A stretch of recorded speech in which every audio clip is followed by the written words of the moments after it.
Hola, es un gusto saludarlos.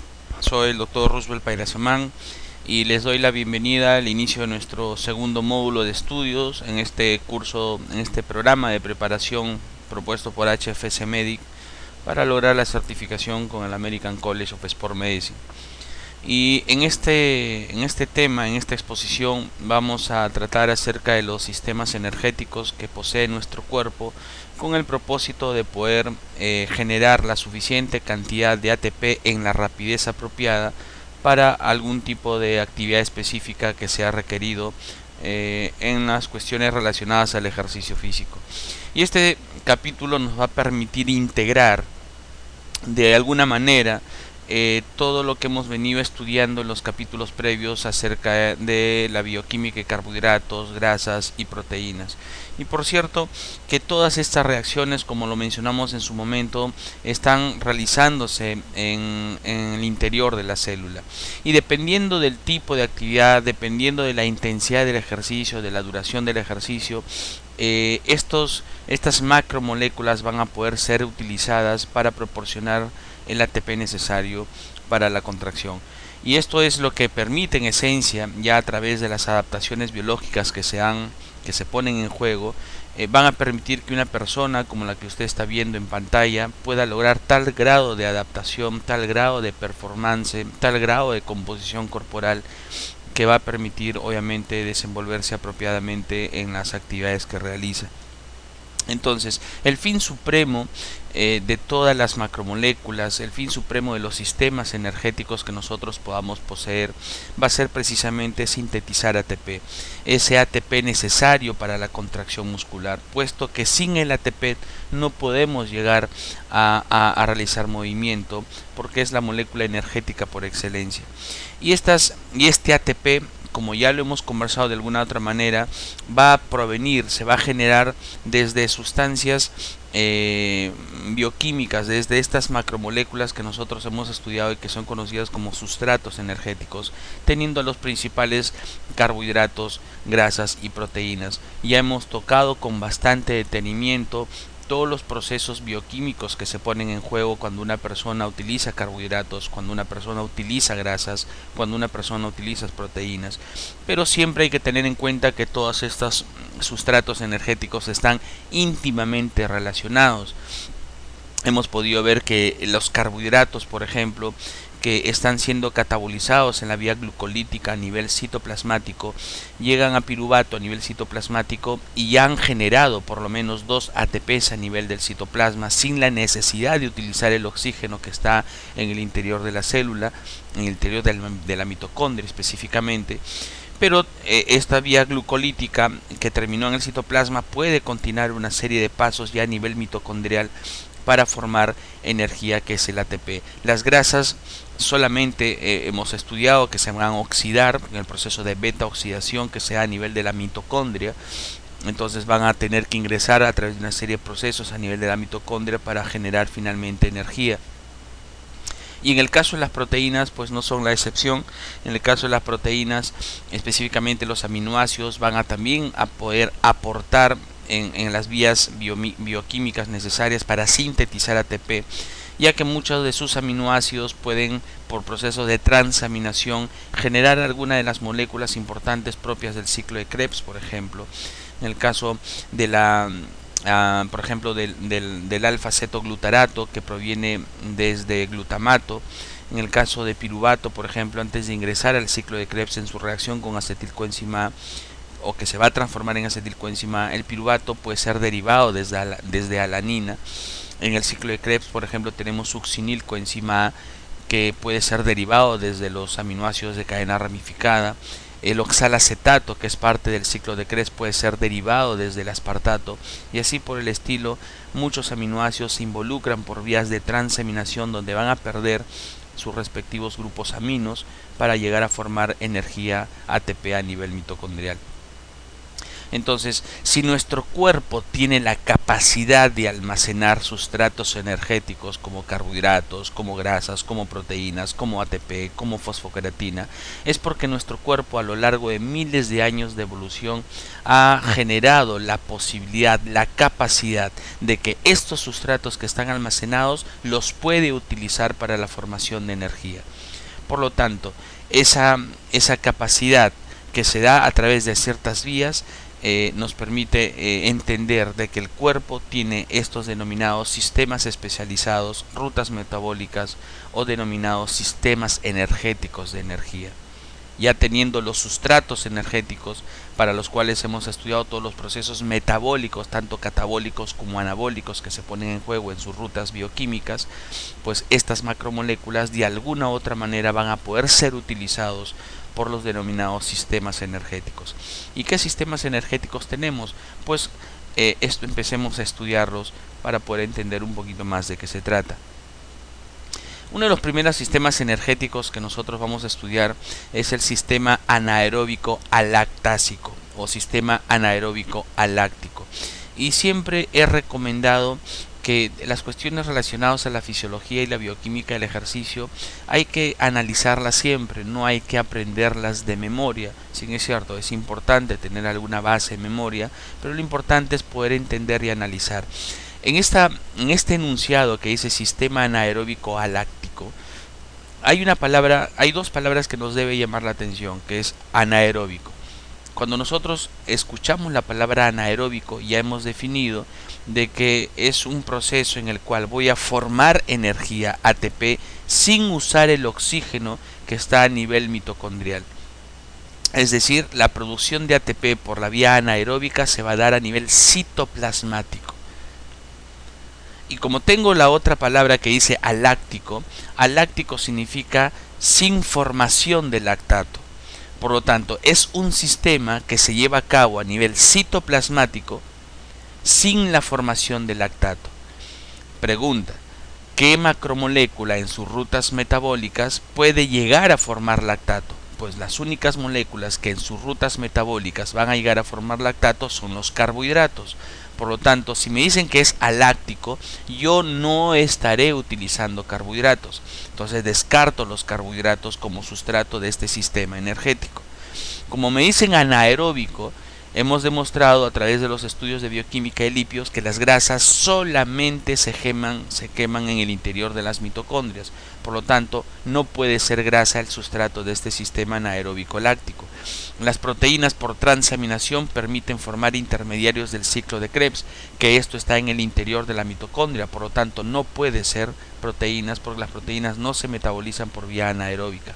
Por lo tanto, nos queda solamente como sustratos posibles del sistema anaeróbico aláctico al ATP y la fosfocreatina, que son sustratos que se encuentran en el interior del citoplasma y que van a ser catabolizados en el mismo citoplasma, van a formar ATP en el mismo citoplasma sin formar lactato.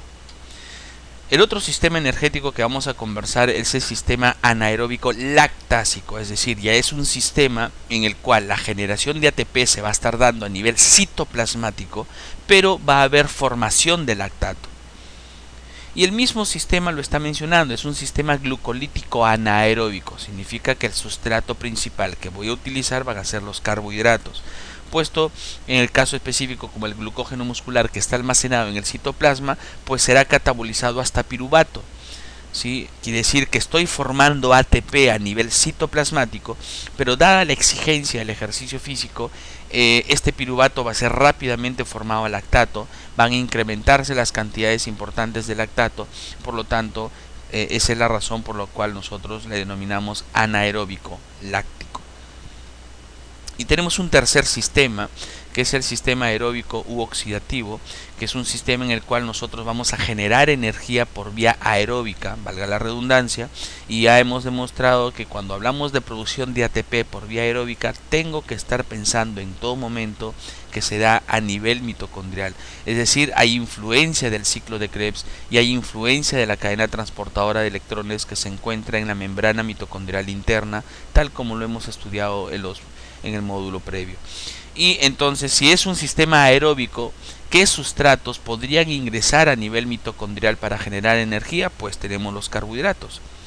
La glucólisis, glucosa, glucógeno, sus rutas metabólicas terminan en piruvato y el piruvato puede ingresar a nivel mitocondrial para poder para continuar su oxidación y así terminar en ATP. Y fundamentalmente las grasas, partiendo desde el sistema lipolítico, para luego entrar a los procesos de beta oxidación a nivel mitocondrial. Las proteínas también son importantes en estas rutas. Entonces, esos son los tres sistemas energéticos que vamos a estudiar nosotros en esta exposición. Esto es como resumen. Entonces recordemos que los dos primeros sistemas, que son a nivel anaeróbico, quiere decir que se están llevando a nivel citoplasmático, mientras que el aeróbico se está llevando a nivel mitocondrial. Entonces, una vez que ya hemos generado ese ATP va a ser utilizado por la fibra muscular, por los músculos, para lograr la contracción. Ya en este mismo módulo vamos a estudiar algunos tópicos de fisiología del sistema nervioso relacionado al movimiento, y originándose el impulso nervioso en la neurona que está a nivel de nuestra corteza motora en el cerebro, va a enviar el impulso nervioso hasta el músculo para que se pueda contraer. Pero para que pueda contraerse precisamente se requiere ese ATP que es logrado, que es producido por los diferentes sistemas energéticos que hemos mencionado. Muy bien, entonces estudiemos con un poquito más de profundidad los sistemas energéticos que hemos mencionado. Y el sistema energético inicial fue el anaeróbico alactásico, denominado también sistema de los fosfágenos. ¿Y por qué razón se le llama sistema de los fosfágenos? Porque sus sustratos energéticos tienen grupos fosfato, tienen el denominado P, que es el fósforo, y tenemos el ATP, que es la adenosintrifosfato, y tenemos la fosfocreatina. Estos macromoléculas van a poder ser utilizadas a nivel citoplasmático, porque el término señala anaeróbico, y anaeróbico significa producción de ATP a nivel citoplasmático. Entonces el lugar de reacción va a ser a nivel citoplasmático. ¿Qué más tenemos? ¿Cuál será la enzima principal de este sistema? Muchas de las enzimas, recuerden cuando nosotros estudiamos tópicos de enzima en el módulo 1, se comentó de que las enzimas son específicas para sustrato. Por lo tanto, muchas de estas enzimas incluso llevan el nombre del sustrato al cual van a catabolizar. Y como tenemos dos sustratos principales, el ATP, que tiene muy poca concentración en el citoplasma, es lo que más rápido se va a utilizar y lo que más rápido se va a gastar. Por eso que tengo a su aliado estratégico, que es la fosfocreatina, que va a permitir sostener el ejercicio por un poquito más de tiempo. Entonces, si tengo ATP, pues su enzima será la ATPasa, y si tengo fosfocreatina, tendremos la creatinfosfoquinasa, que sería la enzima principal de este sistema anaeróbico aláctico. Recuerden que el primer sustrato del cual dispone nuestro cuerpo, nuestros músculos, para hacer ejercicios es el ATP, que tengo almacenado en el citoplasma. Muchas revisiones incluso señalan de que la cantidad de ATP que tenemos almacenado en el citoplasma de la célula muscular me serviría para hacer un movimiento que dure aproximadamente lo que nos tarde en hacer un clic con el mouse. ¿Sí? Es muy poco la cantidad de ATP que nosotros tenemos, es un poco más de un segundo de duración, o sea, de capacidad. Por eso que la fosfocreatina es rápidamente utilizada para formar más ATP y así sostener el ejercicio. ¿Qué más tenemos? Tenemos que este sistema energético tiene un pico de producción de ATP, es decir, hay un periodo de tiempo de uso de este sistema energético en el cual se produciría la mayor cantidad de ATP posible por esta vía, y eso se da entre los 5 a 10 segundos de ejercicio físico a una intensidad elevada. Entonces la cantidad de ATP que se puede producir por unidad de tiempo es muy alta en el sistema de los fosfágenos. Eso se llama potencia energética. Entonces la potencia energética hace referencia, es una definición de la bioenergética, en el cual nosotros tenemos que entender que un sistema energético está generando la mayor cantidad de ATP por segundo. Un sistema energético que genere la mayor cantidad de ATP por segundo es un sistema de alta potencia energética, y ese es el sistema anaeróbico láctico. Por eso que Usain Bolt puede correr 100 metros planos en menos de 10 segundos. Es un sistema de rápida formación de ATP. Pero ¿qué pasaría si nosotros solamente tuviésemos fosfocreatina en nuestras células? ¿Para cuánto tiempo me serviría esa fosfocreatina en su relación con la posibilidad de hacer ejercicio físico? Si yo agotase toda la reserva de fosfocreatina, me serviría para trabajar 20 a 30 segundos como máximo. Entonces, la capacidad energética del sistema de los fosfágenos o anaeróbico o lactásico es muy corta, ¿sí? La capacidad energética hace referencia a esa situación en el cual si yo usara toda la reserva de fosfocreatina, en este caso, la duración de ejercicio sería muy corta. Entonces, usualmente, cuando un sistema tiene alta potencia energética, su capacidad energética es muy baja. Son inversamente proporcionales. Eso quiere decir que mientras se va agotando el sistema anaeróbico lactásico, debe empezar ya a funcionar y agarrar predominio otro sistema energético para poder sostener el trabajo que se está haciendo. Una de las ventajas que tiene el sistema de los fosfágenos o anaeróbico lactásico es que yo suspendido la actividad del ejercicio que se estaba haciendo, por ejemplo, Usain Bolt corre 100 metros planos en menos de 10 segundos, y si Usain Bolt quisiera volver a correr la misma distancia en un tiempo parecido, Usain Bolt lo que tendría que hacer es descansar 3 a 5 minutos para que esa fosfocreatina que he utilizado pueda ser recuperado, y así pueda yo tener la chance de volver a repetir el estímulo de ejercicio físico. Es decir, este sistema de los fosfágenos es rápidamente restituido con el reposo o con una actividad aeróbica de muy baja intensidad y que permite estar listo para una secuencia nueva de ejercicio físico. Es más, cuando nosotros hacemos pruebas de fuerza máxima para determinar la 1RM o una repetición máxima para un grupo muscular específico, los intentos que se hacen debe tener un periodo de descanso entre intentos de 3 a 5 minutos, puesto que estas evaluaciones que se realizan están trabajando con el sistema de los fosfágenos para poder determinar la fuerza máxima de una persona. Y cuando nosotros comparamos este sistema energético con los otros sistemas que vamos a conversar, pues se llega a la conclusión de que al tener un pico máximo de producción de ATP en 5 a 10 segundos, al sistema de los fosfágenos o anaeróbico lactásico se le conoce como el sistema de mayor potencia energética. Pero también se le conoce como el sistema de menor capacidad energética, por lo que hemos descrito en esta exposición de este sistema. Como ustedes pueden ver, líneas arriba, es un sistema que dura solamente de 20 a 30 segundos si lo utilizáramos todo, pero me produce gran cantidad de energía en poca cantidad de tiempo. Veamos cómo es que se realiza este proceso de uso de los fosfágenos en nuestra célula. Toda la parte azul, todo esto es el citoplasma de la célula muscular, y esta estructura que he dibujado en la parte inferior derecha, que estoy mostrando con el cursor, es la mitocondria, ¿correcto? Entonces tenemos nosotros ATP que está almacenado en el citoplasma de la célula, como habíamos mencionado, al menos en una pequeña cantidad, pero está ahí lista para poder ser utilizado. Y el ATP va a ser catabolizado por la ATPasa, que se encuentra específicamente en la cabeza de la miosina, que es un filamento grueso de la contracción muscular. Y gracias a esta ATPasa, al romperse el ATP va a liberar energía que va a ser utilizada para la contracción muscular. Entonces esa miosina ATPasa lo que va a hacer es romper el ATP y va a formar ADP más P, liberándose energía para la contracción muscular. Pero como voy a estar utilizando ese ATP, se va a gastar rápidamente, y si yo estoy continuando la actividad física, necesito tener otro ingreso mayor posibilidad de sintetizar ATP para poder utilizarlo en la contracción muscular.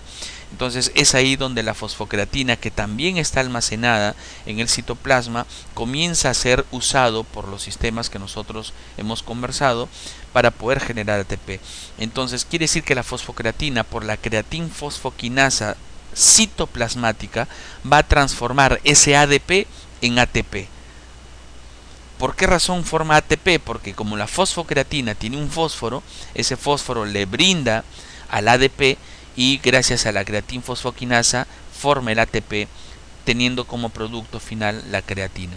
Y por lo tanto, este ATP va a ser utilizado nuevamente por la miosina ATPasa para volver a generar la contracción muscular.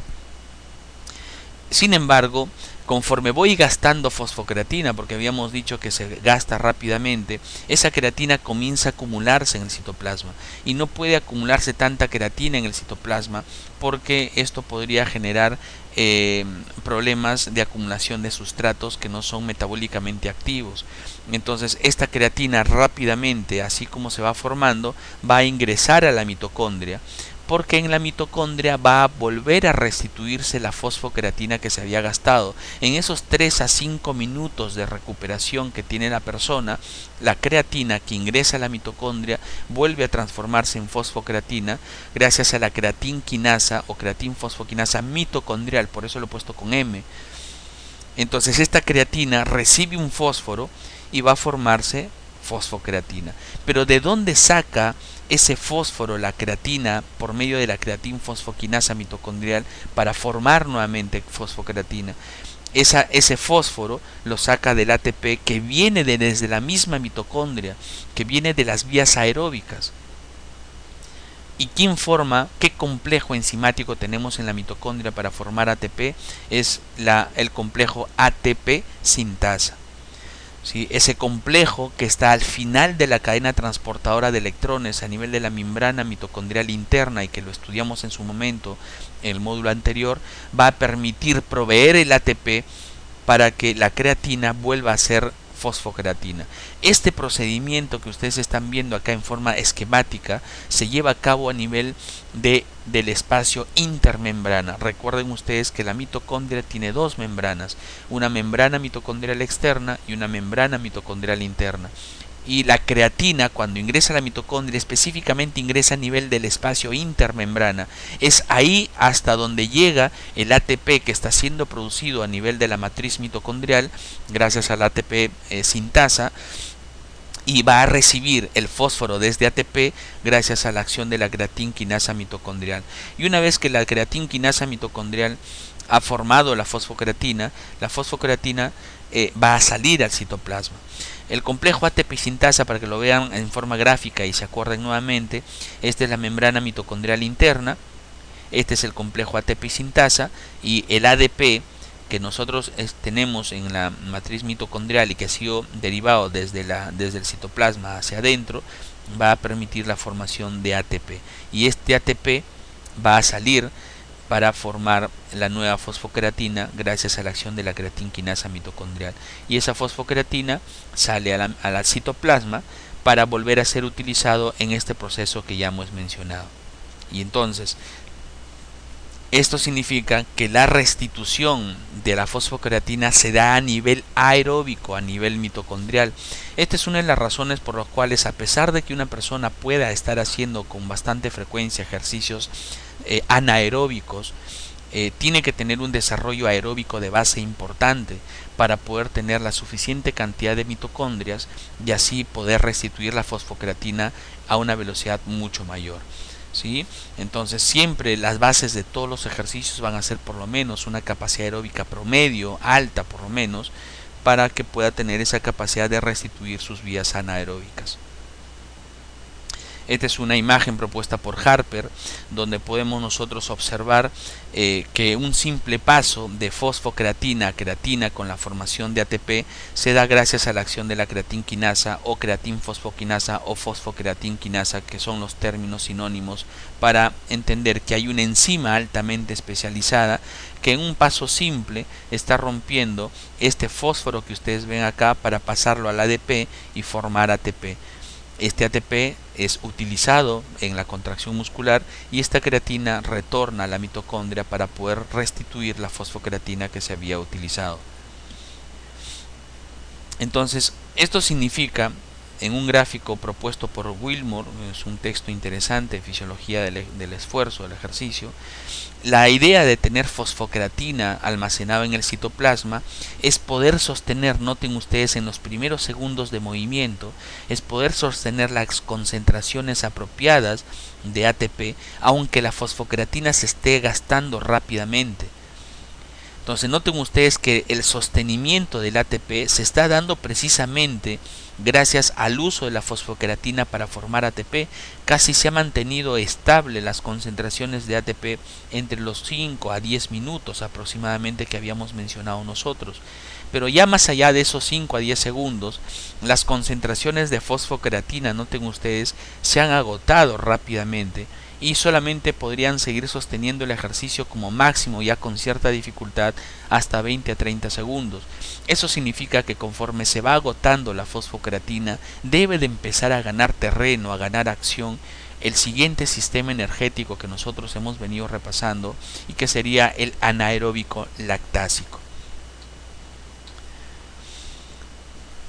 Para resumir lo que hemos conversado hasta este momento acerca del sistema anaeróbico alactásico, es que el reposo, donde predominan las vías energéticas aeróbicas, va a permitir que esta creatina que se ha formado producto de la contracción muscular sea restituida a fosfocreatina utilizando un ATP que está viniendo desde la vía mitocondrial.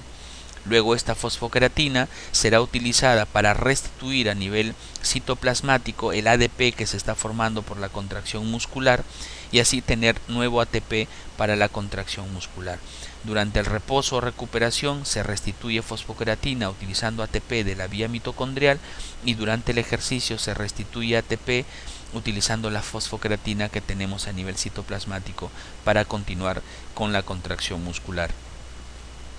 Este es el esquema que había presentado en las exposiciones anteriores. En Fox es un texto de fisiología muy interesante porque tiene esquemas bastante simpáticos como el que ustedes pueden ver.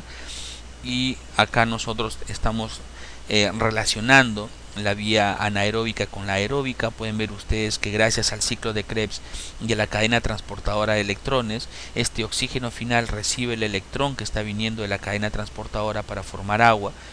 Y en el espacio intermembrana se ha acumulado una suficiente cantidad de hidrogeniones que han sido bombeadas por estas bombas de la cadena transportadora y esta cantidad de hidrogeniones va a ser utilizado como un flujo energético, un flujo electroquímico por el complejo ATP sintasa para canalizar energía hacia el ADP y formar ATP. Este ATP sale al espacio intermembrana y como en el espacio intermembrana está la creatina y la creatinfosfoquinasa mitocondrial, va a ser utilizado este ATP que sale de la vía aeróbica para restituir la fosfocreatina y la fosfocreatina regresará al citoplasma para estar lista para una nueva contracción muscular.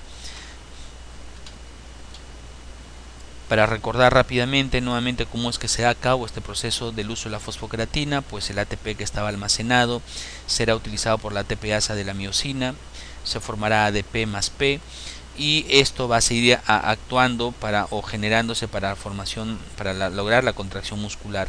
Sin embargo, ya se acaba el ATP del citoplasma y entra en juego inmediatamente, casi en forma paralela, el uso de la fosfocreatina, que gracias a la creatinquinasa citoplasmática pues regenerará ese ATP que ha estado faltando para la contracción y ese ATP formado pues será utilizado nuevamente por la ATPasa de la miosina. Sin embargo, la creatina no puede almacenarse a nivel citoplasmático, pues viajará a la mitocondria, específicamente a nivel del espacio intermembrana mitocondrial, para poder restituir nuevamente la fosfocreatina gracias a la acción de la creatinfosfoquinasa mitocondrial, que utilizará un ATP que proviene de la vía aeróbica que hemos mencionado anteriormente, específicamente gracias a la acción de la ATP sintasa, y de esa manera la fosfocreatina regenerada pues regresará a nivel citoplasmático para volver a ser utilizada y así la fosfocreatina permita a través de su uso la generación de grandes cantidades de ATP para la contracción muscular. Eso es lo que sucede con este sistema. Y mientras este sistema ya empieza a ganar segundos de trabajo y empezar a agotarse, empieza a ganar terreno el siguiente sistema metabólico o energético, que será el anaeróbico lactásico. Y como su nombre lo menciona, este sistema anaeróbico lactásico es un sistema que también se vara en el citoplasma, porque el nombre anaeróbico hace referencia a la producción de ATP a nivel citoplasmático. Y como es lactásico, habíamos mencionado que los únicos sustratos que terminan sus rutas metabólicas en lactato son los carbohidratos. Por eso que se le denomina también glucolítico anaeróbico, es decir, uso de la glucosa o del glucógeno a nivel citoplasmático. Por lo tanto, los sustratos o insumos que utiliza este sistema energético será la glucosa y el glucógeno muscular. ¿Sí? Lugar de reacción, pues su nombre lo está indicando. Si es anaeróbico, será a nivel citoplasmático. La enzima principal de este sistema energético pues son enzimas que están propiamente dicho al nivel citoplasmático, y habrán algunas enzimas especiales que están a nivel citoplasmático. No vamos a hablar de las enzimas que están en la mitocondria porque eso es aeróbico. ¿Qué enzimas recordamos nosotros que están en la vía glucolítica? Hay una primera enzima importante que cuando la glucosa ingresa a la célula muscular rápidamente es transformada en glucosa 6-fosfato y ya no puede salir de la célula muscular. Entonces esta enzima es importante para poder retener la glucosa que está ingresando a nivel citoplasmático. Esta enzima sería la exoquinasa. Luego hay otra enzima que es la fosfofructoquinasa, que permite que ya el intermediario de la glucosa que está siendo catabolizado, que pasa a través de la fosfofructoquinasa, ya no hay retorno, es decir, todo lo que pasa a través de la fosfofructoquinasa sí o sí va a terminar en piruvato, ya no hay vuelta atrás. Ese es el efecto, el control enzimático que tiene la fosfofructoquinasa que está a nivel citoplasmático. Y tenemos la lactato deshidrogenasa que transforma el piruvato en lactato, y una enzima importante adicional que sería la fosforilasa, que es la enzima encargada de degradar el glucógeno para poder generar energía, al menos a nivel citoplasmático. Entonces esas son las enzimas que nosotros tenemos que recordar y entender básicamente, que son las que permiten los catabolismos, los procesos catabólicos de los carbohidratos a nivel citoplasmático. ¿Cuál será el pico de producción de ATP de este sistema? Pues si la fosfocreatina está siendo degradada máximo hasta 20-30 segundos, el pico de formación de ATP del sistema anaeróbico lactásico pues empezará a ganar terreno entre los 30 y 60 segundos de iniciada la acción muscular.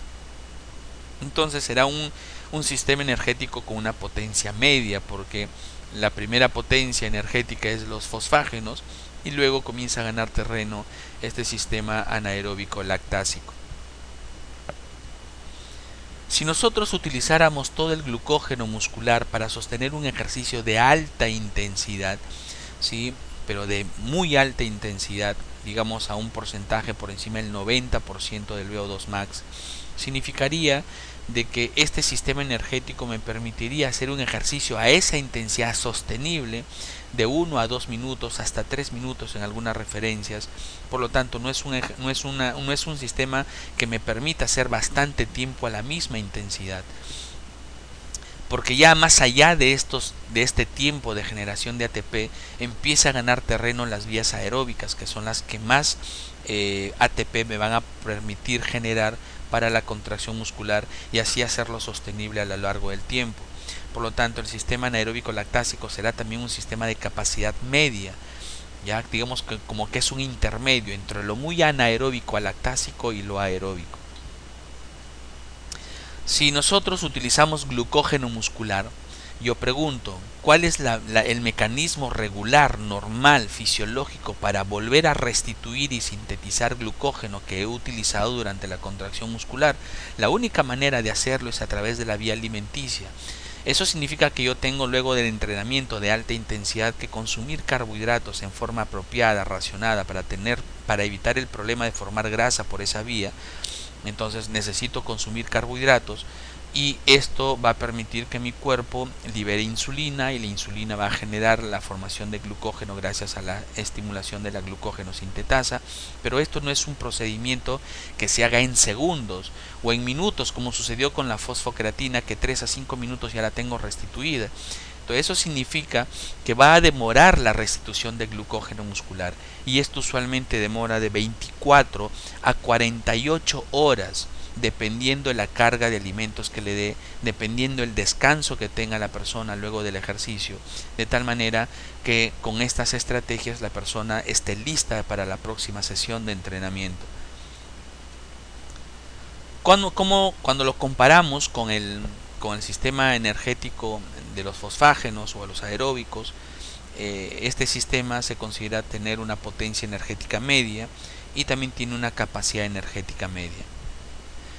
¿Sí? Entonces veamos cómo es que se lleva a cabo el proceso de degradación de los carbohidratos, del glucógeno muscular, de la glucosa a nivel citoplasmático. ¿Sí? Esta es una vía que ya lo hemos visto en bioquímica de los carbohidratos.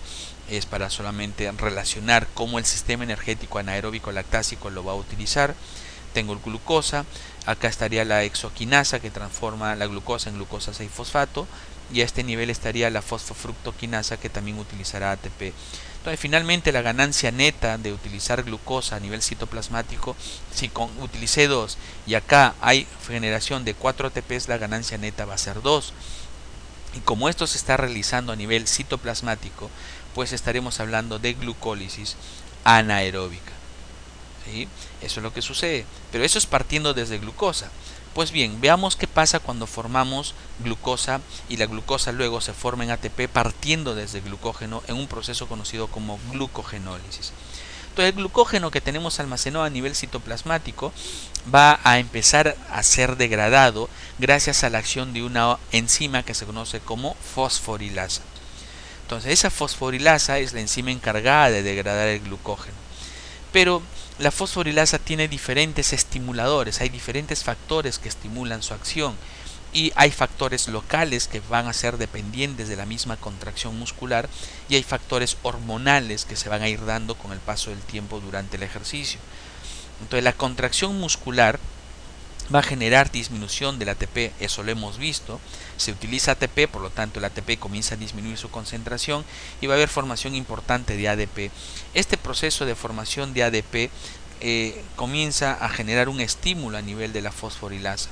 Quiere decir que la van a activar en gran proporción para que comience a degradar glucógeno y así tengamos glucosa disponible para la contracción muscular. La misma contracción muscular permite la liberación de retículos desde el retículo sarcoplasmático, que es el almacén natural de calcio. Este calcio que se libera y aumenta su concentración en el espacio intracelular también va a ser un estímulo importante para la fosforilasa. Por lo tanto, esa fosforilasa que está siendo activada por estos mecanismos de contracción muscular van a generar que el glucógeno sea degradado hasta glucosa. Y ese proceso se llama glucogenólisis. Mientras se va dando este estímulo de la fosforilasa a nivel intracelular, o sea, es un estímulo muy local, ya nuestro sistema nervioso simpático, que lo vamos a ver en las próximas exposiciones, estará mandando una orden por vía nerviosa, por vía neurológica, hasta la glándula suprarrenal, específicamente a nivel de la médula suprarrenal, para liberar adrenalina, y la adrenalina viaja por la sangre, llega hasta los músculos y va a permitir, por los mecanismos que hemos estudiado a través del subreceptor beta adrenérgico, la formación de AMP cíclico. Es decir, estas hormonas como la adrenalina, el glucagón, que estimulan la formación de AMP cíclico, va a permitir que se potencie el efecto a nivel hormonal de la actividad de la fosforilasa, y así se siga sosteniendo el ejercicio dependiendo de las necesidades. Este es un resumen que ustedes pueden ver cómo, partiendo desde glucógeno, la fosforilasa va a empezar a degradar el glucógeno. Se dan todos estos mecanismos y en este proceso habrá una formación neta de ATP para cuando hay la degradación a nivel citoplasmático partiendo de glucógeno. ¿Sí?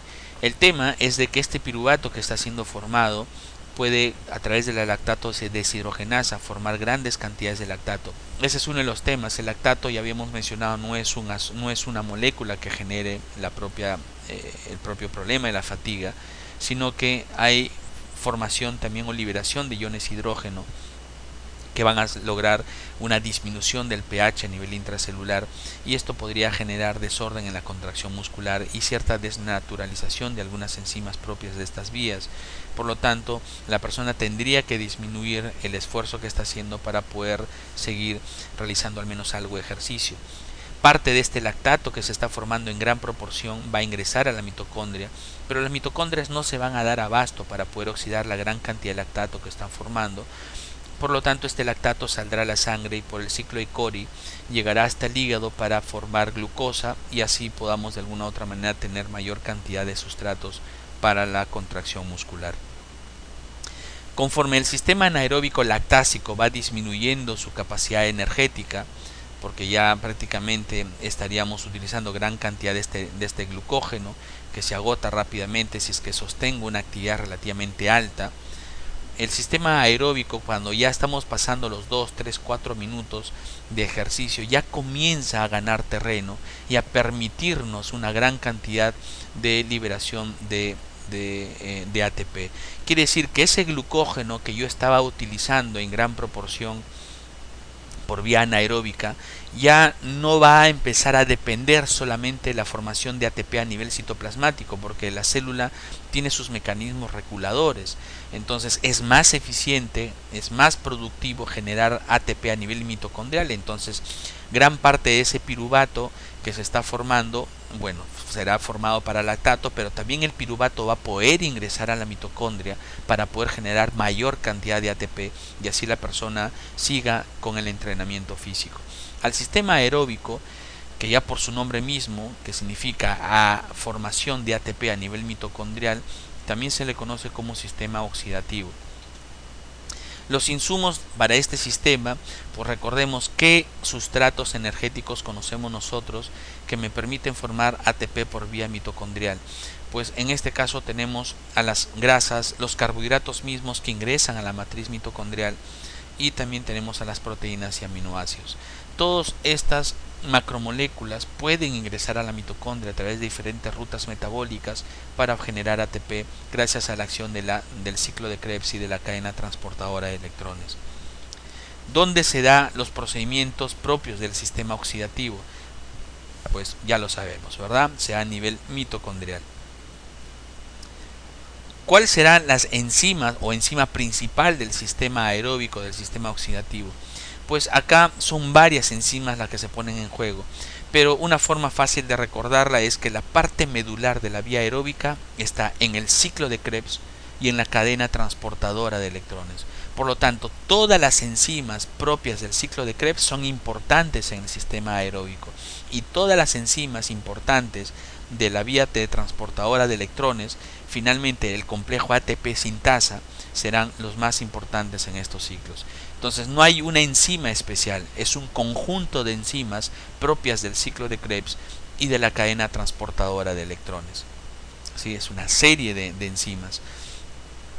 Pues, pero ¿por qué me reduzco solamente a la parte del ciclo de Krebs? ¿Por qué no me puede decir, doctor, y las enzimas de la beta oxidación, que son importantísimos para poder oxidar grasa? Sí, son importantes los procesos de beta oxidación, pero finalmente toda esa acetilcoenzima que se está liberando en el proceso de beta oxidación va a ingresar al ciclo de Krebs.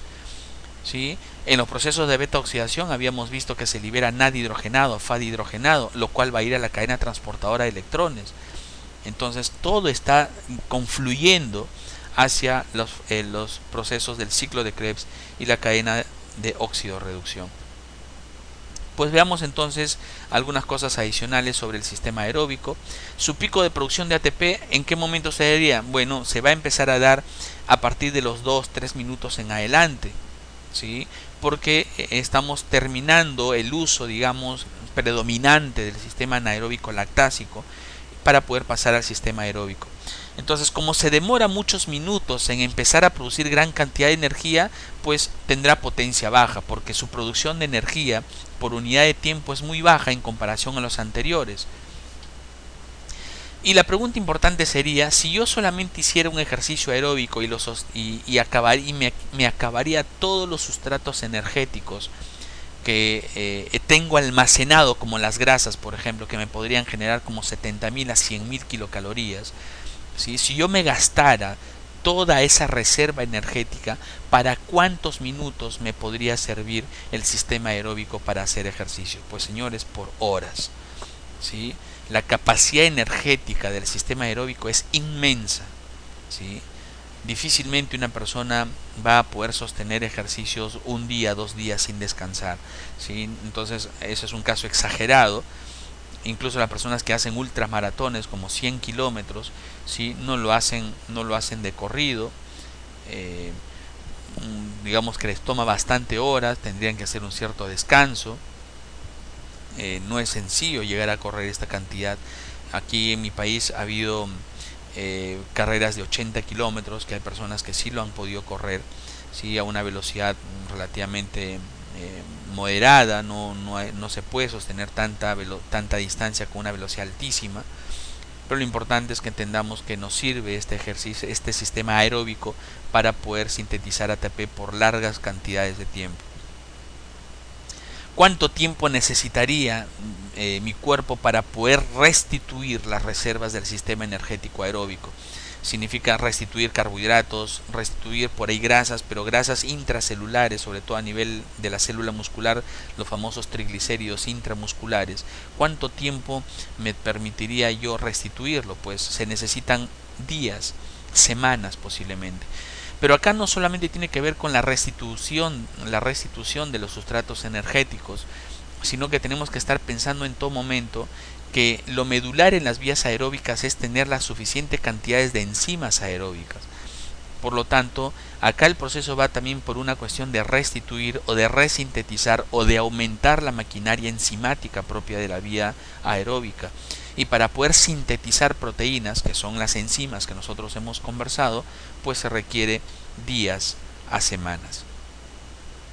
Por eso que si una persona corre hoy día 42 kilómetros a un ritmo importante de competencia, no va a correr 42 kilómetros al día siguiente. Requiere por lo menos un tiempo de recuperación que van desde algunos días hasta algún par de semanas por lo menos, para poder regenerar el tejido que se ha utilizado, rehidratarse, restituir los sustratos energéticos, etcétera. Si lo comparamos con los otros sistemas energéticos, el sistema aeróbico será el sistema de menor potencia energética. No te produce energía en forma rápida. Imagínese usted, Dios no quiera, pero en este momento que me están escuchando hay un temblor. No voy a decir terremoto porque sería un poco dramático. Pero si un temblor, el ser humano nunca va a saber en qué momento va a pasar esto. Entonces usted va, por una cuestión de instinto, va a tratar de salir rápidamente del lugar donde está para encontrar una zona de mayor seguridad. Este movimiento, que es rápido, necesita producción de energía velozmente, y ese sistema lo va a proveer ¿quién? El sistema de los fosfágenos. Usted no va a necesitar esperar que su mitocondrita comience a liberar un montón de ATP para recién salir, se le cae el techo encima. ¿Sí? Entonces de eso se trata. Cada tipo de actividad, cada tipo de ejercicio, cada tipo de intensidad demanda el predominio de algún sistema energético de los cuales nosotros hemos estado conversando. Pero sí, el sistema energético aeróbico será el sistema de mayor capacidad energética, porque para yo terminar de utilizar todos los sustratos energéticos, como las grasas, como las proteínas, como los carbohidratos en conjunto, pues me serviría para hacer ejercicio por largas horas. Entonces recordemos cómo es que se da a cabo, cómo se lleva a cabo estos procesos metabólicos para el sistema energético aeróbico. Pues si tomamos en cuenta que uno de esos sustratos que podrían ingresar a la mitocondria son los carbohidratos, todo arranca desde el citoplasma. Tengo la glucosa, que sigue el proceso glucolítico, va a formar ATP a nivel citoplasmático. Esto se llama la glucólisis. Pero si es solamente a nivel citoplasmático, se llama glucólisis anaeróbica, ¿correcto? Pero ese piruvato que se ha formado va a poder ingresar a la mitocondria. Entonces ingresa a la mitocondria por un transportador especial para piruvato. Gracias a la piruvato deshidrogenasa se transforma en acetilcoenzima A, y la acetilcoenzima A se va a unir con el oxalacetato para formar citrato. Y una vez formado citrato se da inicio a todo el ciclo de Krebs, donde lo más importante es que se van a liberar NAD hidrogenados, FAD hidrogenados, los cuales van a viajar a la cadena transportadora de electrones para poder sintetizar ATP. Ya desde que estoy ingresando a este nivel ya se denomina glucólisis aeróbica. Acá veamos al ciclo de Krebs de una forma más esquemática, donde el acetilcoenzima A, que ha venido desde el piruvato, se une con oxalacetato, forma citrato, y así se inicia el ciclo de Krebs. Pero lo más importante, como habíamos mencionado, el ciclo de Krebs es que me potencia la formación de estos NAD que estoy mostrando en círculos. Y estos NAD con estos FAD, cuando viajan a la cadena transportadora de electrones, significa la formación de ATP. 3 ATPs ahí, 3 ATPs también acá. El FAD me va a formar 2 ATPs y este NAD me va a formar 3 ATPs. Esto ya lo hemos conversado en su momento en bioquímica de los carbohidratos, que fue donde toqué el tema del ciclo de Krebs. Pero importantemente, como los aminoácidos también están involucrados por acá en el ciclo de Krebs, porque son potenciadores del sostenimiento de este ciclo de Krebs, hay aminoácidos que van a permitir involucrarse, que se van a permitir su involucramiento en estos ciclos. Entonces, por ejemplo, tenemos que el piruvato puede derivarse desde la alanina, y el piruvato por la piruvato deshidrogenasa se transformará en acetilcoenzima A. ¿Qué aminoácidos pueden formar acetilcoenzima A directamente? Pues los de cadena ramificada, isoleucina, leucina. Ya habíamos conversado que en las vías de transaminación y reacciones subsecuentes de estos aminoácidos, de los únicos aminoácidos de cadena ramificada, son los que ellos van a permitir formar NAD hidrogenado, FAD hidrogenado, succinilcoenzima A y acetilcoenzima A. Entonces pueden formar eso. El alfa-cetoglutarato deriva el glutamato, y el glutamato puede ser derivado de glutamina. La succinilcoenzima A sale de los aminoácidos de cadena ramificada. El fumarato puede ser derivado de fenilalanina, tirosina. El oxalacetato sale de aspartato. Entonces noten ustedes que hay muchos aminoácidos que se involucran, que son importantes, ya que por las vías de transaminación pueden dar origen a estos intermediarios del ciclo de Krebs para poder sostener la formación de los intermediarios transportadores de electrones como los NAD y los FAD hidrogenados.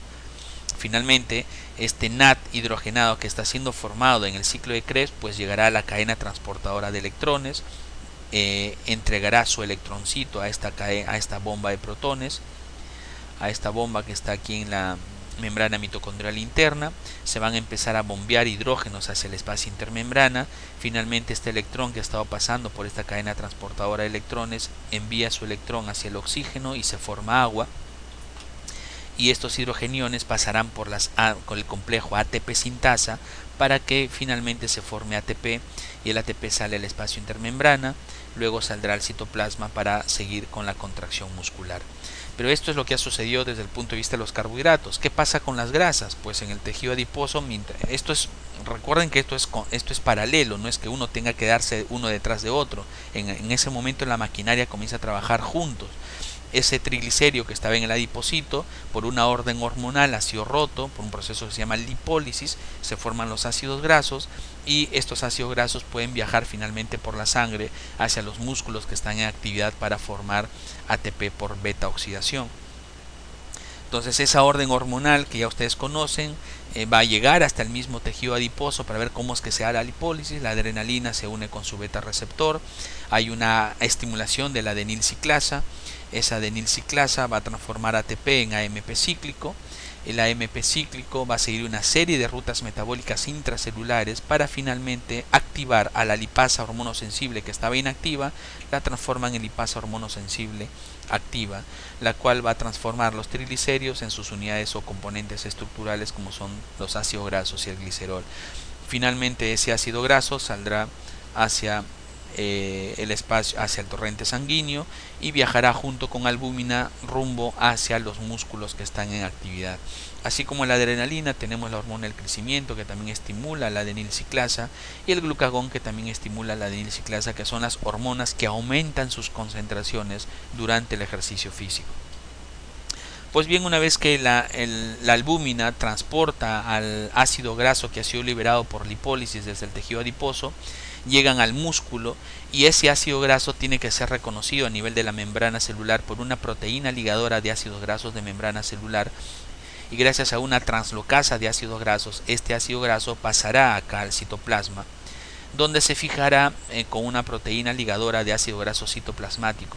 Y estando en el citoplasma, ese ácido graso que le vamos a llamar palmitato, que es un ácido graso de 16 carbonos, este palmitato no puede ingresar a la mitocondria. Primero tiene que ser activado a palmitoilcoenzima A gracias a esta enzima que se conoce como acilcoenzima A sintetasa.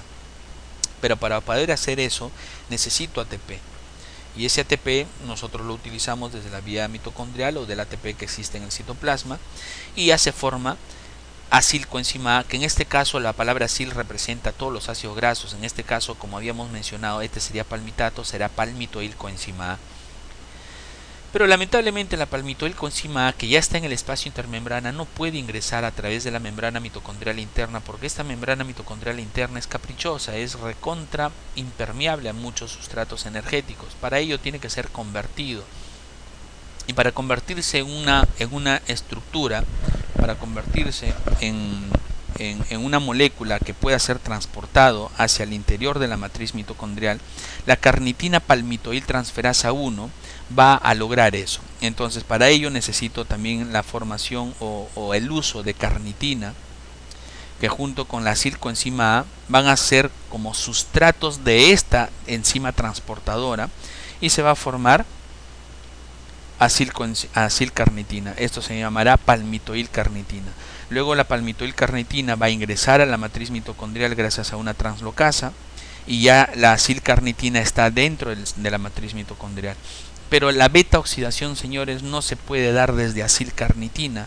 La acilcarnitina tiene que ser reconvertido en el ácido activo, que es la palmitoilcoenzima A. Entonces ya esta palmitoilcarnitina, que así se llamaría técnicamente porque todo deriva desde el palmitato, gracias a la carnitina palmitoiltransferasa 2, va a ser reconvertido en palmitoilcoenzima A y se libera la carnitina, que saldrá nuevamente del espacio intermembrana, y la palmitoilcoenzima A pues será beta oxidada en los procesos regulares dentro de la matriz mitocondrial.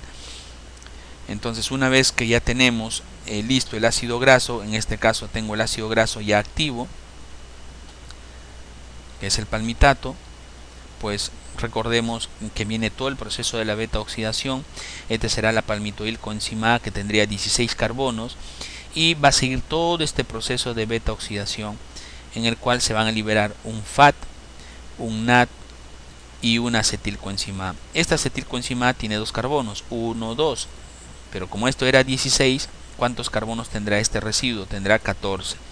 Y este residuo de ácido graso más corto, que ahora tiene 14, habiendo sido 16, pues volverá a pasar toda la vía de beta oxidación y así sucesivamente tantas veces como sean necesarias hasta terminar en la producción final de acetilcoenzima A. Recuerden ustedes que estos FAT hidrogenados y NAD hidrogenados pues ingresarán a la cadena transportadora de electrones y formarán los respectivos ATPs que nosotros ya conocemos. Y la acetilcoenzima A que ustedes están viendo abajo pues me permitirá en el ciclo de Krebs liberar 3 NAT, un FAT y un ATP, que en resumidas cuentas significa una producción neta de 12 ATPs. Entonces eso es lo que sucede. Pero ¿cómo, de dónde ha salido estos ATPs de los NAD, de los FAT, del ciclo de Krebs? Pues recordemos nuevamente que en el ciclo de Krebs estas acetilcoenzimas A que se están formando por la vía de la beta oxidación pasarán todo el circuito que ya conocemos del ciclo de Krebs para formar citrato y se formen nuevamente estos intermediarios que son los NAD hidrogenado y los FAD hidrogenado, cada uno de los cuales va a permitir formar una cierta cantidad de ATPs que ustedes ya conocen. ¿Sí? Y acá pueden ver en dibujo que esos NAD van transportando los electrones hasta la cadena transportadora y el complejo ATP sintasa forma el ATP que va a salir a nivel del citoplasma desde la mitocondria para la contracción muscular. Muy bien, es un camino largo, ¿verdad? Esa es la razón, señores, por los cuales las vías aeróbicas son las más largas, por eso que no son utilizables predominantemente en los primeros instantes de ejercicio, dependiendo de la intensidad de movimiento, pero sí me permite generar grandes cantidades de ATP, 38, 39 ATPs que provienen desde los carbohidratos, 129 ATPs que provienen desde las grasas, me permite generar grandes cantidades de energía para sostener el movimiento por varias horas. Entonces, ya habiendo entendido toda la bioquímica de los carbohidratos, de la grasa, de las proteínas y cómo las hemos interrelacionado el día de hoy en esta exposición a través de los sistemas energéticos, hay un continuum energético, es decir, no tiene que terminar primero la fosfocreatina para después recién utilizar el sistema anaeróbico lactásico y después recién utilizar el sistema aeróbico, no. Mientras se va dando uno, ya se va activando el otro, ¿sí? Entonces veamos acá. Este sistema de la fosfocreatina, ¿sí?, que se denomina el sistema de los fosfágenos, es un sistema que tiene una alta formación de ATP en 5 a 10 segundos, pero se agota rápidamente. Y mientras se va agotando, porque la fosfocreatina me va a permitir sostener el ATP en los primeros segundos de movimiento, la fosfocreatina se va agotando. Entonces, mientras ya se va agotando, va haciendo su origen o su aparición el sistema anaeróbico lactásico o glucolítico anaeróbico, ¿sí? Pero el tema es que esto también se va a agotar rápidamente en los primeros, a partir de los 30 segundos hasta los 2-3 minutos ya empieza a agotarse, y mientras esto se va agotando va haciendo su aparición el tercer sistema, que es el sistema aeróbico. Y noten que esta raya verde no aparece aquí al final, ya está apareciendo desde incluso los primeros instantes de uso del sistema anaeróbico lactásico, se da en una forma continua. Y el sistema aeróbico es el que más tiempo me va a permitir sostener el ejercicio. Y los sustratos energéticos que se van a poner en juego en el sistema aeróbico es el glucólisis aeróbica, beta oxidación, y también por ahí las proteínas que son importantes para el sostenimiento del ciclo de Krebs. Esto es lo que pasa en todo momento en los sustratos energéticos, en los sistemas energéticos que tienen una directa interrelación entre ellos. Pues bien, con estas imágenes, estos cuadros que les voy a mostrar, vamos a terminar por comprender y resumir todo lo que hemos conversado en la exposición, ¿sí? Tenemos acá los tres sistemas energéticos que hemos estudiado, y vamos a empezar por el sistema de los fosfágenos. ¿Cuál sería el sinónimo del sistema de los fosfágenos? Pues sistema anaeróbico alactásico, ¿no? No hay formación de lactato. Potencia energética es el sistema de mayor potencia energética. En este caso le están dando 3 cruces como una cuestión simbólica. La capacidad energética del sistema de los fosfágenos es un sistema de capacidad baja. Le han dado un signo negativo. El sustrato principal del sistema de los fosfágenos era fosfocreatina. No descartemos al ATP, que también nos ayuda al menos en los primeros segunditos de ejercicio. El lugar de metabolismo del sistema anaeróbico lactásico, como es anaeróbico, sea citoplasmático. Y la utilidad en ejercicios, este sistema es muy útil en ejercicios de alta intensidad y de corta duración. Por ejemplo, siempre acuérdense de Usain Bolt, este famoso atleta que ha desarrollado una capacidad elevadísima de performance, y es el que tiene una de las mayor potencia energética para poder realizar este deporte, ¿no? Muy bien. La glucólisis anaeróbica, ¿cuál sería el sinónimo de la glucólisis anaeróbica? Pues se le conoce también como anaeróbico lactásico, ¿cierto? Porque va a formar lactato. La potencia energética, habíamos dicho que tiene una potencia energética media, ¿sí? Por eso que a comparación de los fosfágenos, que le han dado 3 cruces, a este le dan una cruz, o sea, tiene menor potencia energética.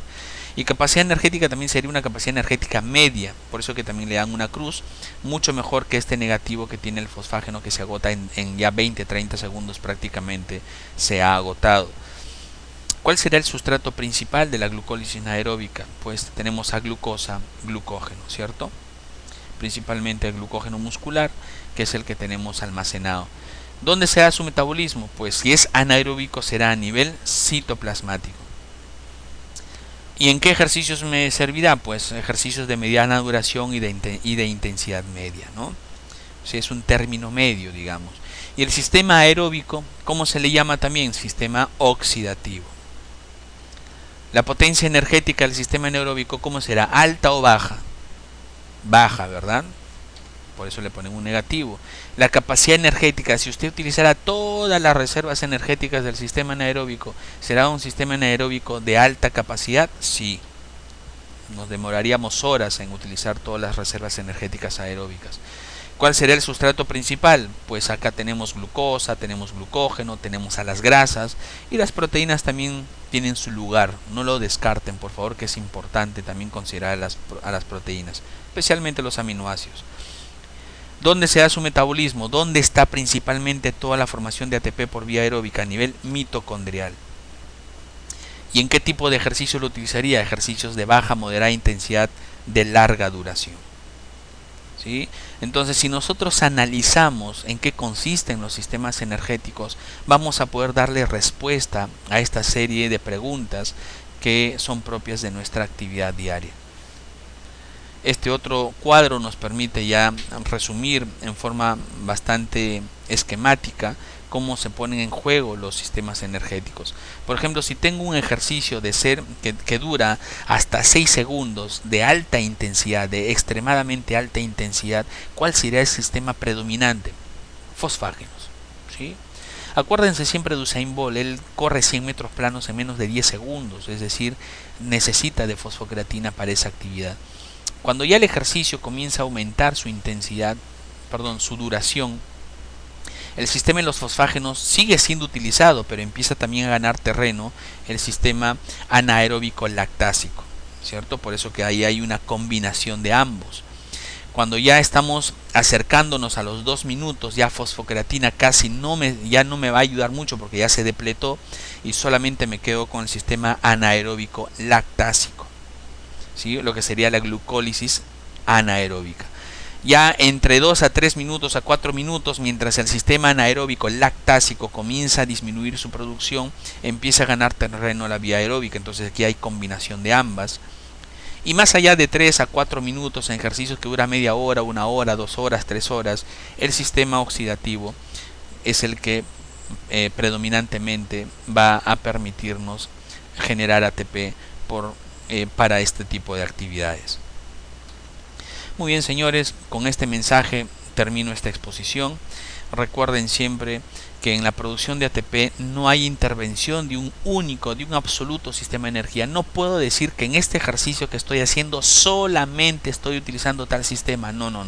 Siempre hay interacción de ellos. Por lo tanto, siempre hay que hablar de predominancia energética, ¿sí? Y la predominancia energética está íntimamente relacionado con la intensidad del ejercicio. Y la intensidad del ejercicio va a estar directamente relacionado con el uso de un tipo específico de fibra muscular. Lo más interesante, señores, es que conociendo estas características fisiológicas y bioquímicas, uno va a poder seleccionar la metodología de entrenamiento más apropiada para ese tipo de deporte, para ese tipo de actividad. Entonces nada se puede dar al azar. Todo tiene que basarse en un entendimiento preciso de la fisiología y bioquímica del cuerpo y de qué metodologías podría yo servirme para lograr un objetivo particular, siempre en el contexto de evaluar en qué condición física se encuentra nuestra persona para poder ayudarlo de la mejor manera. Muy bien, con esto termino esta exposición. Les agradezco su atención. Siempre invoco a todos ustedes revisar los videos y sus informaciones en PDF, hacernos todas las preguntas del caso por vía electrónica o participar por favor activamente en los webinars, de tal manera de que puedan sacarle el máximo de provecho a este programa de preparación. Nuevamente les agradezco su atención y nos estamos viendo en el siguiente tópico para seguir conversando ya en lo que refiere a fisiología del ejercicio físico. Muchas gracias.